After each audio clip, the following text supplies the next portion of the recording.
Welcome to another episode of Mexican in the Kitchen. This time we're doing something very simple, very easy. I'm going to prepare some Jello, but I'm going to give it a small twist. Here I have half a cup of water boiling. I'm going to add this Jello powder and I'm going to mix it. Depending on the brand, it's the amount of liquid that you can add. For this recipe, I am also using 1 can of evaporated milk or cream. Those are about 330 milliliters. That's a bit over 1 cup. So at the end, the 500 milliliters of water that the recipe asks for, minus the 330 milliliters of cream or milk, that should be 170 milliliters. If you want to be precise, you can divide that by 2 and use it half to dissolve the Jello and half later. At the end, the less liquids you add to this kind of recipe, the more firm your Jello will be at the end. Once our Jello has dissolved, we can set it aside, let it cool down for a bit, and we can continue. Now that I have set my Jello aside, I'm going to use this ice cold water. I'm going to add another half a cup of water. In total, I have 250 milliliters now, so about 1 cup. Once I added the rest of the water, I'm going to give it a quick mix. I'm going to let it cool down. I'll leave it here resting for about 10 minutes. Once it has cooled down for a bit, we can continue. For making this recipe, I will usually use evaporated milk. You can see the can here. This is quite popular in Mexico, but here in Finland it's not so common. You can find it in some Asian stores. So I'm going to use this coffee cream. It's very similar to evaporated milk. You could even use half and half. It's completely up to you which one you prefer, but personally I would go with evaporated milk if you can find it. Next thing I'm going to do is just blend it for about 1 or 2 minutes. What we want to do is for it to get some air. This will make it a bit more fluffy. You will notice how it looks like the volume has increased. If you don't have a blender, you can also use a hand mixer. It's also the same. It will also get a lot of air into the mix. One of the tips for this recipe is milk has to be really cold. I personally put my milk for about 10-15 minutes before into the freezer. I have seen some people that open it, put it into a container and get it almost frozen to the point where it will have some ice in there and then add it to the blender.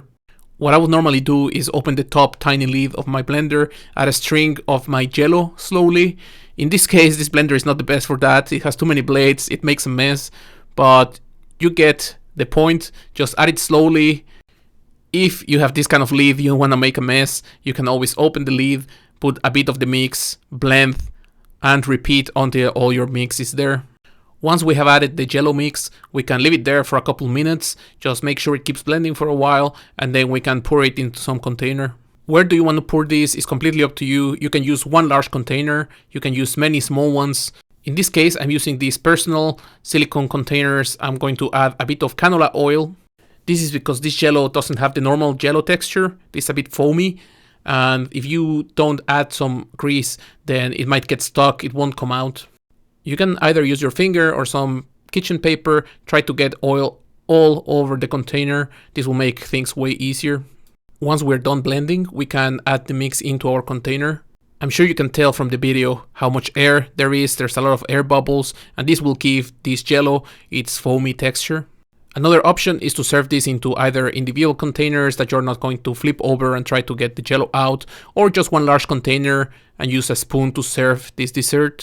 At the end, the texture of this recipe is going to be quite smooth. It's very soft, very fluffy.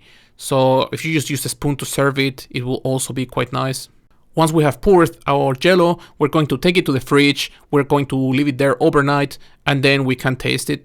This is the end result, and this container has a lot of lines, so I'm not sure if it's going to come out. I was kind of experimenting with these first time I used them, but at the end it came out. It's not perfect, as you can see. Maybe I could have used a bit more oil all the way to the top, make sure it was there. But the end result is very pretty. As you can see, this has split into 2 different colors. It also has split into 2 different textures. Personally, I think this looks quite pretty. Since our dessert is ready, I'm just going to top it with 2 fresh raspberries and we're ready to serve it.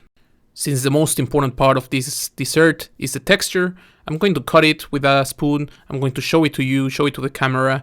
As you can tell, you get a very thin Jello texture, the one you already know, and then you get a big chunk of this foamy, more like mousse kind of texture. Very beautiful, very tasty.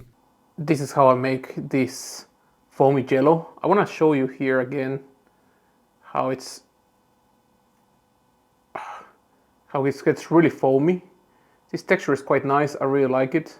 As I said in the video, this kind of Jello is something that if someone doesn't really like Jello, if you are someone that just doesn't like the texture, personally I don't love it. I think it's a bit dull, it's not my thing. But in this kind of texture where you have the foam, it's more like a mousse. It's just like very nice. It dissolves in your mouth when you try it, and then you have a bit more firm texture of the Jello. Then this is a great dessert. It's very cheap to make. Here in Finland, those boxes are a bit pricier because they're imported thing. Jello is not a big thing here. But if you cannot find those Jello boxes, you can always add some gelatin. Usually you have this like flavorless and colorless gelatin you can add to juice, create your own flavor. They sell these for desserts. You can find it usually here in Finland, for example, on the baking aisle. And then you can make your own flavor, your own colors, of course. You can add a bit of food colorant or whatever you prefer. It's completely up to you. You can play with this recipe. I tried this with the strawberry Jello. If you make the lemon one, I really like it. I remember that's something my mom used to do quite a lot. But I hope you like it. Try it at home. Press like, subscribe, activate the bell, all those kind of things. And see you in the next one.